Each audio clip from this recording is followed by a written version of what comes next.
일어나셔서 푸른 마르고 찬양하시겠습니다.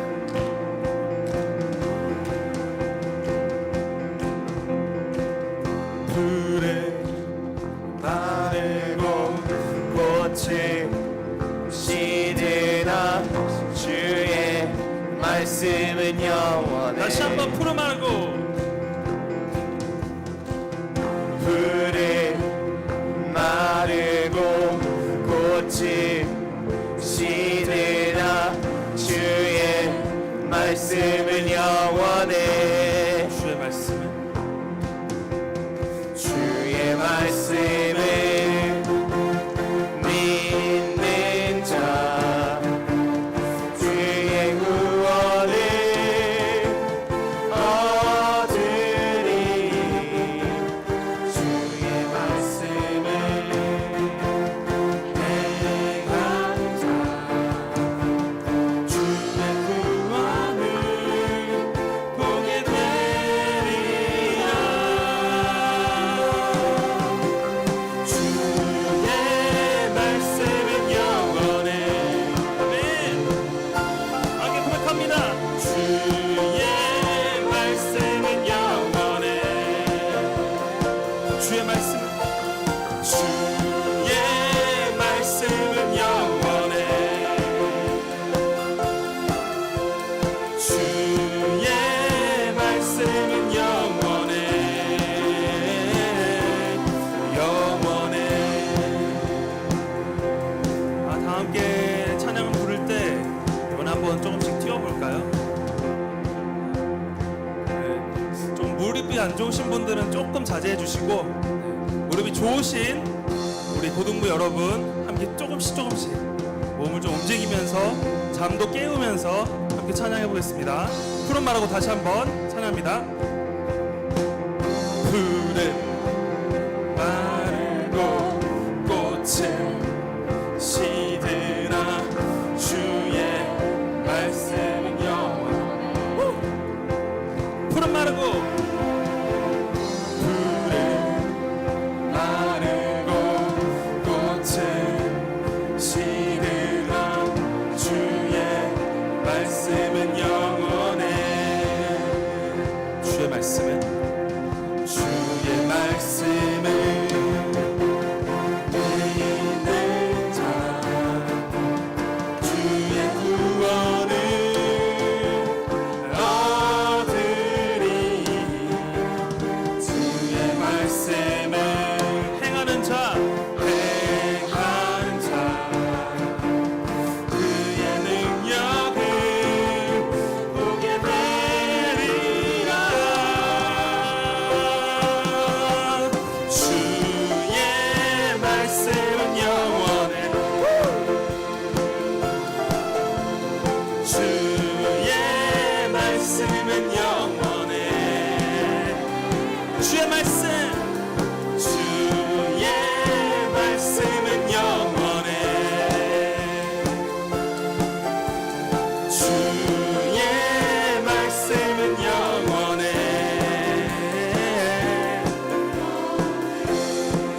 다시 한번 고백합니다. 주의 말씀을 주의 말씀을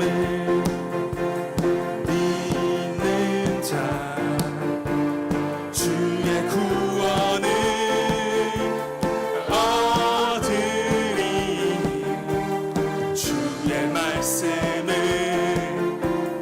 행하는 자 그의 능력을 보게 되리라. 다 함께 뛰겠습니다. 주의 말씀은 영원해. 아멘. 주의 말씀은 영원해. 주의 말씀을 주의 말씀은 영원해. 주의 말씀은 영원해. 영원해. 영원해.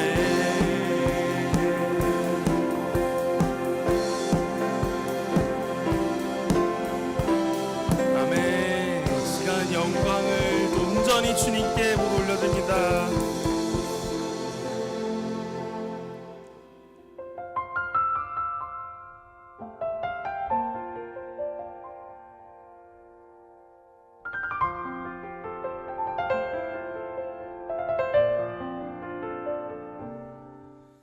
기도하겠습니다.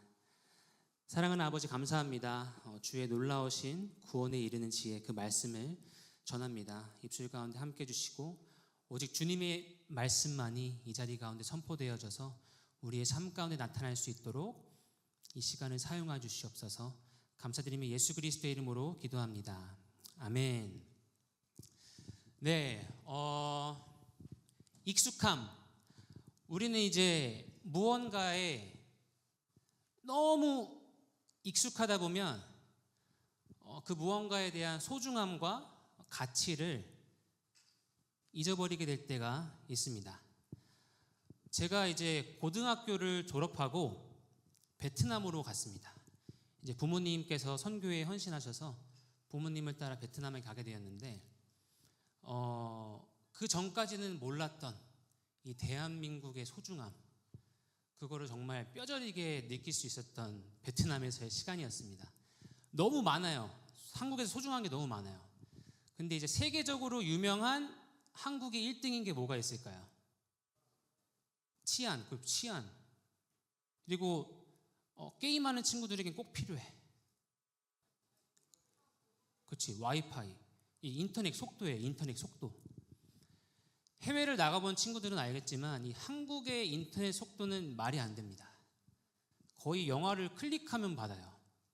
근데 제가 2008년에 베트남에 갔는데 인터넷 속도가 몇이었을까요? 혹시 가장 가까운 친구 2명만 한번 말해볼까요? 혹시 인터넷 속도가 몇이었을 것 같다? 네?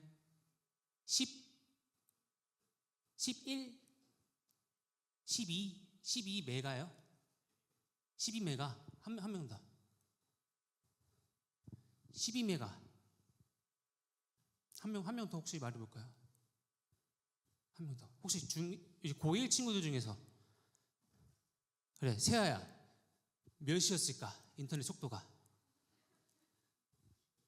한 명만 말해줘요. 그래야 설교가 진행이 돼요. 네. 13 메가. 마지막 9메가. 5메가. 제일 가까운 사람 5메가 앞으로 나오세요. 네. 감사합니다. 네, 근데 틀렸어요. 5kb입니다. 5kb가 1000kb가 1메가인 거 아시죠? 이제 5kb예요. 진짜 너무 속도가 잘 나와. 그러면 100kb. 100kb가 나온다. 그러면 누나 빨리 영상 다운받아. 막 그러고 한 하루 종일 다운받아요. 이제 베트남에 가서 내가 한국에서 늘 누리던 건데 10메가를 쓰다가 5kb를 쓰니까 죽겠는 거죠. 그렇게 이제 한국에 대한 이 대한민국의 위대함과 소중함을 뼈저리게 알게 됐습니다. 그리고 또 우리 주변을 돌아보면 익숙함 때문에 내가 잊고 있는 게 너무 많아요. 그 중에 하나 또 대표적인 것은 바로 우리 친구들과 가족입니다. 친구들하고도 매일 있고 특히 엄마, 아빠, 형제, 자매 매일 같이 하고 함께 하다 보니까 그 소중함을 알지 못하는데 만약 여기 몇몇 친구들 중에 혼자 어디 기숙사를 간다거나 외국으로 떠나서 혼자 살았던 친구들은 아마 알 거예요. 이 부모님과 형제, 자매와 함께 한다는 것에 대한 그 소중함. 그래서 우리는 익숙하기 때문에 그 소중함과 가치를 까먹을 때가 있습니다. 그런데 오늘 말하고 싶은 우리가 그 소중함과 가치를 잘 기억하지 못하고 있는 것은 바로 이 성경입니다. 성경. 이 성경은 서점 가면 살 수 있죠. 그리고 심지어 요즘은 그냥 인터넷에 검색만 하면 성경 말씀이 다 나옵니다. 내가 원하는 언어로도 볼 수 있고 어디서나 틀기만 하면 나오는 그런 성경 말씀이죠.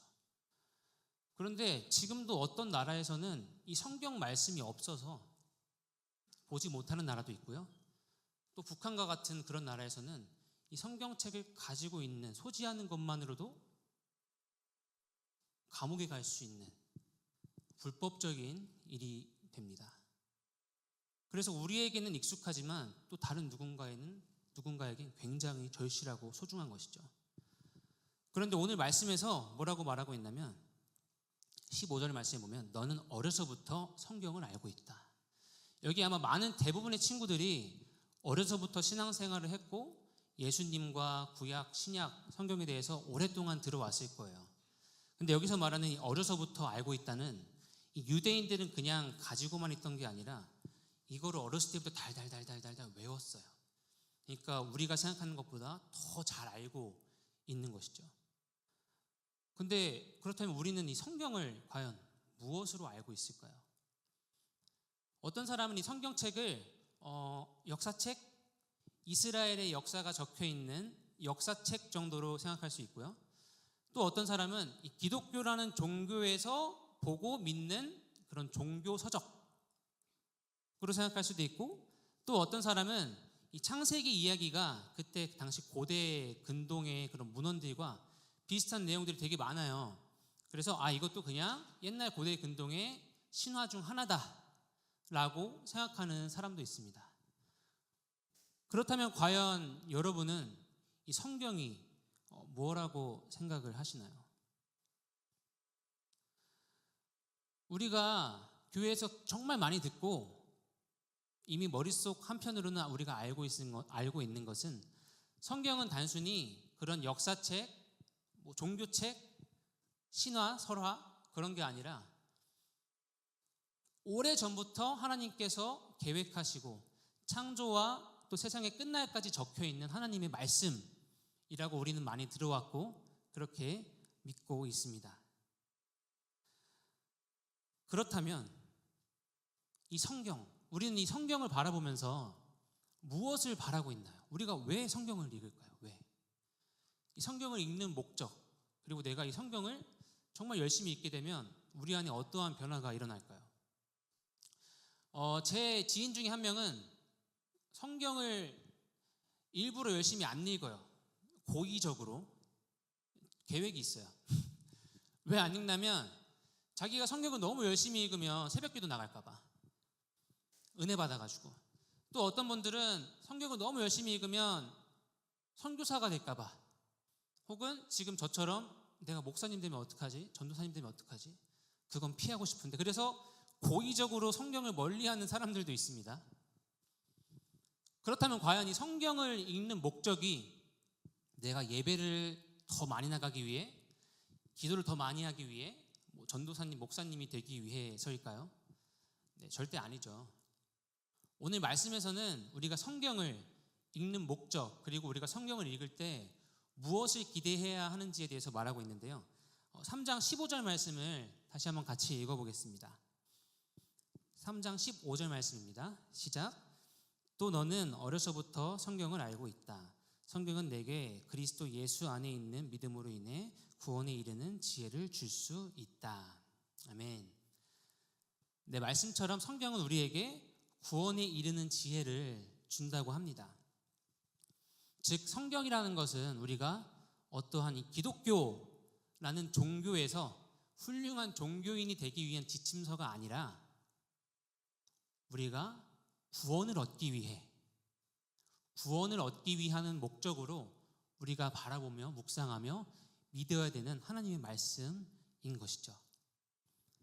그런데 이제 구원이 필요해서, 구원을 얻기 위해서 우리가 성경책을 읽는 거라면 한번 질문을 해볼게요. 여러분은 구원이 필요하신가요? 혹시 나는 구원이 필요하다 하는 친구 한번 손 들어볼까요? 나는 구원이 필요하다. 네.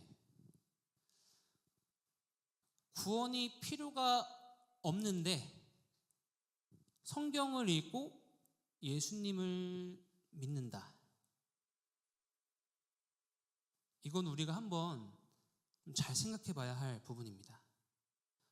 그런데 이 말씀은 너가 이렇게 살아라, 너 착하게 살아라, 그거에 대해서 말하고 있는 게 아니라 너는 예수님의 구원이 필요하다, 예수님을 믿고 생명을 얻어라 라고 말하고 있는 것입니다. 그래서 우리가 이 성령에 대한 간절한 마음이 있기 위해서는 구원이 필요해요. 구원이 필요하지 않다면 한번 제가 조금 더 질문을 해보겠습니다. 구원이 필요한 이유, 구원이라는 것은 우리가 죽기 때문에 죽음으로부터 사는, 죽음으로부터의 구원을 말하고 있는 것이죠. 구원이 필요한 이유는 너무 간단해요. 우린 죽어요. 혹시 죽어본 사람 없잖아요, 그렇죠? 우린 죽어요. 죽어본 사람은 없지만 죽는다는 걸 다 알고 있죠. 그렇다면 왜 우리는 죽음으로부터의 구원이 필요할까? 여러 가지 이유가 있겠지만 오늘은 한 2가지 정도로 여러분과 나눠보고 싶습니다. 왜 나는 정말 죽음으로부터 구원받기 위해 내가 절실한 마음을 가져야 될까? 첫 번째 이유는 죽으면, 생명이 없으면 내가 이루고자 하는 것들, 내가 얻고자 하는 것들이 다 아무 소용이 없어요. 우리가 열심히 공부해서 내가 원하는 직장에 가서 또 내가 원하는 일을 하면서 또 돈도 잘 벌고 그런 세상으로부터의 인정도 받고 너무나 좋은 삶이죠. 그런데 내가 살 날이 3일밖에 안 남았어. 내가 살 날이 3일밖에 안 남았는데 하루 1박에 1억짜리 어디 초호화 호텔을 간다고 해도 그게 기쁠까요? 내가 죽는다면? 죽으면 정말 그냥 말 그대로 아무 소용이 없어요. 그 애플을 이렇게까지 세웠던 스티브 잡스도 소용 없잖아요. 우리는 죽기 때문에 이 땅에서의 모든 것이 어떻게 보면 다 소용이 없고, 또 반대로 말하면 이 땅에서의 것을 누리고 또 앞으로 내가 계속해서 내가 원하는 것을 누리려면 생명이 필요합니다. 정말 간단해요. 그래서 우리는 죽음으로부터의 구원이 절실하게 필요합니다. 이제 두 번째 이유는 그냥 죽음 그 자체예요. 죽는 게 싫어요. 근데 간혹 이런 사람이 있어요. 나는 뭐 죽어도 돼. 별로 죽는 게 무섭지 않아. 제가 그랬어요. 네, 제가 죽는 게 그렇게 무섭진 않았어요. 그냥 뭐 안 죽어봤으니까 잘 몰라서 하는 얘기일 것 같긴 한데, 죽어본 적이 없기 때문에, 그리고 죽으면 그냥 뭐 이렇게 끝나는 거 아닌가? 라고 생각했기 때문에 그냥 뭐 죽을 수도 있지 않나? 사람 다 죽는 거 아닌가? 그렇게 생각할 수 있죠. 그런데 이게 한순간에 딱 깨진 적이 있습니다. 이 죽음이라는 것은 어쩌면 제가 죽는 거는 괜찮거든요. 그런데 내가 사랑하는 사람이 죽으니까 너무 싫더라고요. 요즘 그 강형욱, 이제 우리 강아지 조련한다 그래야 되나요? 네, 이제 강아지랑 친한 분이시죠. 이분께서 TV 프로그램을 하나 하시는데, 그 죽은 강아지, 이제 내 강아지였다가 그 죽은 강아지를 모형으로 만들어 가지고 다시 만나게 되는, 좀 제가 짤로 봐가지고 잘은 모르는데 그런 프로그램이 있더라고요. 그래서 주인은 모르고 와요. 모르고 왔다가 저쪽을 한번 보세요 하고 딱 보니까 그 죽은 강아지랑 똑같이 생긴 강아지 인형이 있는 거예요. 막 펑펑 울죠. 근데 저는 이 마음을 너무 잘 알아요. 저도 그랬던 적이 있거든요.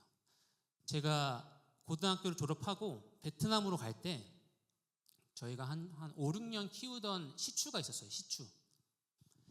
근데 이제 베트남을 갈 때 그 강아지를 데려가지 못해서 시골 할아버지 집에, 작은 할아버지 집에 놓고 가는데 얘가 밤새 ଝ짖어가지고 목이 다 쉬었어요. 그리고 막 저희 차 타고 갈 때 막 그 쉰 목소리를 계속 짖는 거야.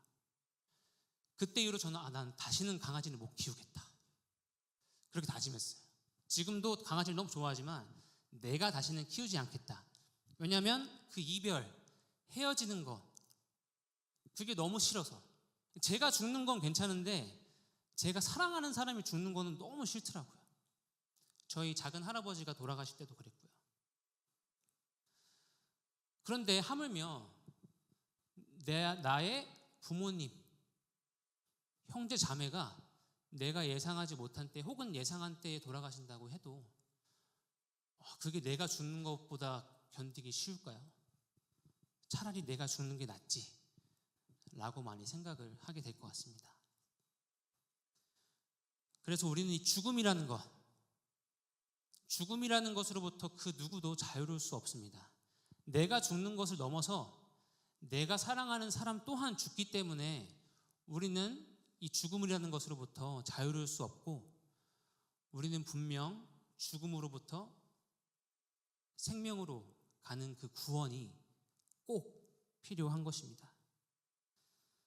그럼에도 불구하고 이 말씀이 잘 안 와닿을 수도 있을 것 같아요. 안 죽어봤으니까. 네, 그래서 그 말씀을 좀 체험할 수 있도록 제가 뭘 하나 준비했는데, 혹시 라면 먹고 싶은 친구 있어요? 라면? 앞으로 나와. 근데 무대 위로 올라와서 먹어야 되는데. 네, 앞으로 나오세요. 네, 우리 박수로. 네, 의자도 하나 부탁드리겠습니다. 의자. 네, 육개장 먹을래? 너구리 먹을래? 육개장, 너구리. 초이스가 있어. 네, 육개장 올 너구리. 육개장. 여기 앉아주세요. 잘 보이는데 앉아주세요. 네. 네.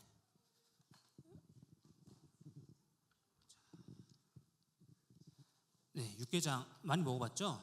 네, 뜯어주세요. 네. 네, 뜯어주세요. 진짜 먹을 거야. 네. 진짜 먹을 거예요. 네. 혹시 이름이 어떻게 되죠? 뜯으면서 말해주세요. 문정혁이요. 문정혁이요. 네, 몇 학년이죠? 이제 고1로. 고1 올라가죠? 네, 공부 잘하세요? 아니요. 계속 뜯어주세요. 네, 빨리 뜯어주세요. 네, 정혁 군이 빨리 뜯어줘야 설교가 끝나니까. 네. 육개장 평소에 많이 먹나요? 아니요. 그러면 지금 엄마 몰래 먹는 거죠? 네. 이거는 저희만의 비밀로 꼭 간직해 주시기 바랍니다. 네, 제가 먹으라 그런 건 아니고 정혁이가 손 들고 나온 거잖아요, 그렇죠? 네, 저에겐 책임이 없습니다. 네, 진짜 먹는 거예요. 네, 여기다가 소스를 넣어주시고. 진짜 먹는 거예요. 물은 제가 부어드릴게요. 혹시 위로 가나요? 조금 밑으로 가나요? 많이 안 먹어봐서 그렇구나. 죄송해요. 원래 이거 국물은 조금 밑으로 해야 면이 맛있어요. 네, 네, 덮어주세요. 네, 지금 뭐 하나 싶죠? 맛있겠죠? 지금 냄새 난다. 너무 맛있을 것 같아. 이제 지금 정혁이가 하나 놓치고 있는 게 있어요. 네, 젓가락 없어요. 젓가락이 없어. 이렇게. 괜찮아요? 젓가락 없는데 어떻게? 이 젓가락은 내 거야. 네, 농담이에요. 자, 사실 이 육개장은 지금 예배 시간에 먹으면 좀 그렇잖아요. 근데 이거는 가지고 내려가시고 제가 너구리는 좀 이따 드릴게요. 집에 가서 엄마 허락받고 드세요. 알았죠? 네, 네, 감사합니다. 네, 우리 박수로 우리 정혁군에게. 네, 냄새 많이 난다. 젓가락이 없을 거라고 상상을 못했죠. 네, 저도 육개장 먹을 때 젓가락이 없던 적은 단 한 번도 없습니다. 당연한 거잖아요. 젓가락으로 라면 먹는 거. 편의점 가면 다 젓가락 있고, 젓가락을 돈 주고 사지도 않아요. 그냥 제가 1,400원 라면 값에 젓가락 값이 포함되어 있지 않잖아요. 늘 함께 합니다. 익숙하죠. 근데 우리가 돈 주고 젓가락 하지 않는 것처럼 우리가 지금 숨쉬고 살아있는 게 당연하다고 생각하시나요? 마치 젓가락을 당연히 오는 것처럼? 그렇지 않습니다. 우리가 지금 살아서 손가락 한번 움직여보세요. 한번. 네. 이게 당연한 것 같죠? 아니에요. 이건 당연한 게 아닙니다. 이거는 하나님께서 지금 오늘 이 순간 우리에게 주신 생명입니다. 그래서 우리가 누리고 있는 것, 우리가 갖고 있는 것, 당연하다고 여기는 것들 너무나 많죠. 근데 우리가 정말 한 번도 이게 당연한 거라고도 생각을 안 해봤던 건 어쩌면 우리의 생명일지도 모릅니다. 우리는 당연히 살고 있는 게 아닙니다. 하나님께서 우리에게 생명을 주셨고 또한 우리는 당연히 죽는 것도 아니에요. 죽음을 사람이 다 겪는 일이라고 생각하지 마세요. 우리는 원래 죽기 위해 창조되지 않았고 하나님과 영원히 살기 위해 창조됐는데 이상하게 죽는 거예요.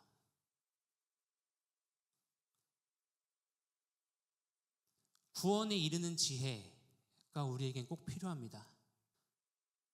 구원에 이르는 지혜가 우리에게 너무 필요하고 그리고 그 구원은 마치 육개장을 사면 당연히 우리가 젓가락을 가져오는 것처럼 당연하지 않지만 당연한 것처럼 가져오는 것처럼 하나님께서는 그 생명을 우리에게 당연한 게 당연히 아닌데 당연한 것처럼 우리에게 선물과 같이 주신다고 합니다. 그게 바로 이 성경 말씀이고 예수 그리스도가 바로 우리가 값없이 그 구원의 생명을 얻을 수 있는 유일한 길이라고 말씀하고 있는 것입니다. 그래서 오늘 말씀처럼 이 성경은 우리를 구원에 이르는 지혜의 길로 인도해 주고 있습니다. 어쩌면 우리가 이 사랑하는 사람들과 함께 하기 위해서 내 친구들, 나의 엄마, 아빠, 형제, 자매와 계속해서 함께 하기 위해서는 나에게만 구원이 필요한 것이 아니라 같이 살아야죠. 나의 엄마와 아빠, 형제, 자매, 그리고 나의 소중한 친구들에게도 이 구원이 꼭 필요합니다. 그리고 어쩌면 이런 생각이 들더라고요. 하나님께서 왜 그 하나님의 소중한 독생자 예수님을 희생하시면서까지 우리를 구원하셨을까? 우리와 함께하고 싶으셔서, 사랑하는 사람이 죽는 것을 보실 수가 없어서, 그래서 예수님을 희생하시면서까지 우리를 구원하시려고 하시는 게 아니었나. 그만큼 우리를 사랑하시는 하나님의 마음을 오늘 말씀을 통해서 또 알 수 있었던 것 같습니다. 사랑하는 고등부 친구 여러분, 성경은 분명히 하나님의 말씀이고 죽을 수밖에 없는 우리에게 구원에 이를 수 있는 지혜를 허락해 줍니다. 그리고 우리는 이 지혜가, 이 구원에 이르는 지혜가 아주 절실하게 필요합니다. 너무 죽기 싫고 내가 사랑하는 사람이 죽는 것도 보기 싫고, 그래서 우리가 이 시간 함께 이 말씀을 사모했으면 좋겠습니다. 이 성경 말씀을 정말 내 삶에 붙들고 정말 절실하게 붙잡았으면 좋겠습니다. 그래서 우리가 우리의 구주 되시는 그 예수 그리스도, 예수님을 붙들고 꼭 죽지 않고 다시 살아서 사랑하는 사람들과 함께 할 수 있는 우리 모두가 되었으면 좋겠습니다. 우리의 구원이 되신 하나님, 이 자리에 있는 우리 모두 예수 그리스도의 구원이 필요하지 않은 사람이 단 한 명도 없습니다. 우리는 예수 그리스도가 절실히 필요합니다. 우리가 피해갈 수 없는 이 죽음의 문제를 해결하실 수 있는 분은 오직 단 한 분 예수 그리스도이십니다. 하나님, 먼저 우리 마음 가운데에 예수 그리스도를 향한 간절한 마음이 있게 해주시옵소서. 아직 그 필요와 간절함이 없는 사람이 있다면 하나님, 오늘 말씀이 꼭 삶에 어려울 때, 내가 붙들 곳이 없을 때, 누군가 정말 나를 도와줬으면 좋을 때, 그때 꼭 이 말씀이 생각나도록 도와주시고, 그 생각이 났을 때 정말 그 유일하신 예수 그리스도, 이 성경 말씀을 붙들 수 있도록 기억나게 해주시옵소서. 그래서 이 자리에 있는 그 한 사람도 놓치지 않고 예수 그리스도를 붙들며 살아갈 수 있는 그런 삶이 될 수 있도록 큰 은혜 베풀어 주시옵소서. 우리가 주님께 드리는 예물이 사용되는 곳마다 동일한 하나님의 은혜와 사랑과 이 구원에 이르는 지혜, 이 성경의 말씀, 예수 그리스도의 복음이 전해질 수 있도록 우리의 이 작은 예물을 주님 사용하여 주시옵소서. 감사드리며 이 모든 말씀 우리를 사랑하시며 우리를 죽음으로부터 구원하신 예수 그리스도의 이름으로 기도합니다. 아멘. 이 시간에 주기도문으로 예배를 마치겠습니다. 하늘에 계신 우리 아버지, 아버지의 이름을 거룩하게 하시며 아버지의 나라가 오게 하시며 아버지의 뜻이 하늘에서와 같이 땅에서도 이루어지라. 오늘 우리에게 일용할 양식을 주시고 우리가 우리에게 잘못한 사람을 용서해 준 것 같이 우리 죄를 용서해 주시고 우리를 시험에 빠지지 않게 하시고 악에서 구하소서. 나라와 권능과 영광이 영원히 아버지의 것입니다. 아멘.